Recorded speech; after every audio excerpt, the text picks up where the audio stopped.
Hi friends, പുതിയൊരു വീഡിയോയിലേക്ക് സ്വാഗതം. ഇന്നത്തെ കറി എന്താണെന്ന് വെച്ചാൽ കക്കായാണ് കേട്ടോ. കക്കായ ഉണ്ട് കേട്ട്, കുഞ്ഞി കക്കായാണ്. ഞാൻ അതൊന്ന് പീരൊതുക്കാന്ന് വിചാരിച്ച് മുളകും പച്ചമുളകും ഉള്ളിയും വെളുത്തുള്ളിയും വേപ്പിലയൊക്കെ കൂടെ അങ്ങോട്ട് ഇട്ട് തേങ്ങായും ഇട്ട് കുറച്ച് കുരുമുളകും കൂടെ അങ്ങോട്ട് ഇട്ടിട്ടങ്ങൊന്ന് അടിച്ചെടുത്തു. അത് അങ്ങോട്ട് ആ പീര എടുത്ത് നമ്മുടെ കക്കായിലേക്ക് എടുത്ത് മാറ്റി, കുറച്ച് കക്ക എടുത്ത് ഞാൻ മാറ്റി വെച്ചിട്ടുണ്ടേ.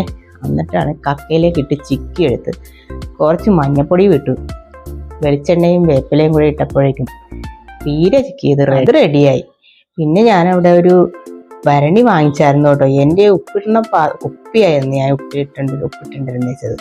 അപ്പോൾ ഇതേ ഒരു ഭരണി വാങ്ങിച്ച് അങ്ങനെ ഞാൻ അതിലേക്ക് കുറച്ച് ഉണ്ടായിരുന്ന ഉപ്പൊക്കെ പകർത്തി പാക്കറ്റും പൊട്ടിച്ചൊക്കെ ഇട്ടു. എനിക്ക് ഭയങ്കര ഇഷ്ടപ്പെട്ടു ഈ ഭരണി, നല്ല ഭംഗിയുണ്ട്. അങ്ങനെ കുറേ നാളായി ഞാൻ ഉപ്പ് ഭരണി വാങ്ങണമെന്ന് വെച്ച്, അത് സാധിച്ചു. പിന്നെ ബാക്കിയുള്ള തേങ്ങയിലേക്ക് ഇതേ കുരുമുളകും വെളുത്തുള്ളിയും പെരിഞ്ചീരകവും ഇട്ടു, കുറച്ച് വേപ്പിലയും കൂടെ ഇട്ടിട്ട് 3 വറ്റൽമുളകും കൂടെ ഇതൊന്ന് വറുത്തെടുക്കണവേ. അടുത്ത ചട്ടി വെച്ച് എണ്ണ ഒഴിച്ച് അതിലേക്കിട്ട് ഒന്ന് വറുത്തെടുത്തു. അതൊന്ന് മിക്സിയിലേക്ക് വറുത്തി ഒന്ന് അരച്ച് വെച്ചേക്കാന്ന് വെച്ചു.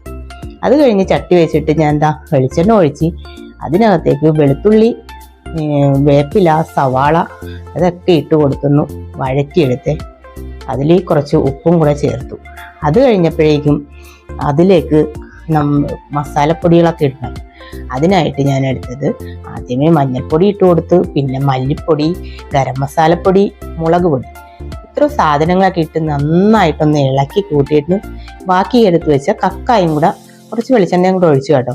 എന്നിട്ട് ബാക്കിയുള്ള കക്കായും കൂടെ അങ്ങോട്ട് ഇട്ടിട്ട് ഇളക്കി എടുത്തിട്ട് അത് ഒന്ന് ഡ്രൈ ആയിട്ട് വന്നപ്പോഴേക്കും ഞാൻ കുറച്ച് തക്കാളിയും കൂടെ ചേർക്കണുണ്ടേ. എന്നിട്ടാണ് ആ തക്കാളിയും കൂടെ ഇട്ട് കൊടുത്തിട്ട് അതൊന്ന് വാടി, ആ തക്കാളി ഒന്ന് നന്നായിട്ട് വാടിയൊക്കെ വന്നു കഴിഞ്ഞപ്പോഴേക്കും അരച്ചു വെച്ചിരിക്കുന്ന അരപ്പ് അങ്ങോട്ട് ഒഴിച്ചു കൊടുത്തേ. ഞാൻ അരപ്പ് അങ്ങോട്ട് ഒഴിച്ചു കൊടുത്ത് വലിയ വെളിച്ചെണ്ണയൊക്കെ ഉണ്ടല്ലോ, അതുകൊണ്ട് ഞാൻ വേറെ വെളിച്ചെണ്ണ ഒന്നും ഇട്ട് കൊടുത്തില്ല കേട്ടോ.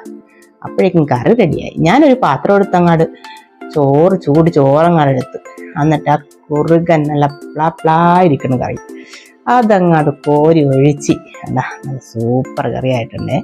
എല്ലാവരും ഇതുപോലെയൊക്കെ ഒന്ന് ട്രൈ ചെയ്ത് നോക്കണം കേട്ടോ, നല്ല ടേസ്റ്റാണ്. കക്കായ ആയതുകൊണ്ട് കക്ക പീര ചിക്കിയതും കക്ക കറി വറുത്തരച്ച് വെച്ച്, അപ്പം അത് ഞാനൊന്നും എടുത്ത് ടേസ്റ്റ് ചെയ്യാമെന്ന് വിചാരിച്ചു. അപ്പോൾ എല്ലാവർക്കും ഈ വീഡിയോ ഇഷ്ടമായെന്ന് വിചാരിക്കുന്നു. എല്ലാവരും ഒന്ന് സബ്സ്ക്രൈബ് ചെയ്യണേ. അപ്പോൾ എല്ലാവർക്കും നല്ല ദിവസം ആശംസിച്ചുകൊണ്ട് ഞാൻ എൻ്റെ വീഡിയോ നിർത്തുന്നു. ടാറ്റാ.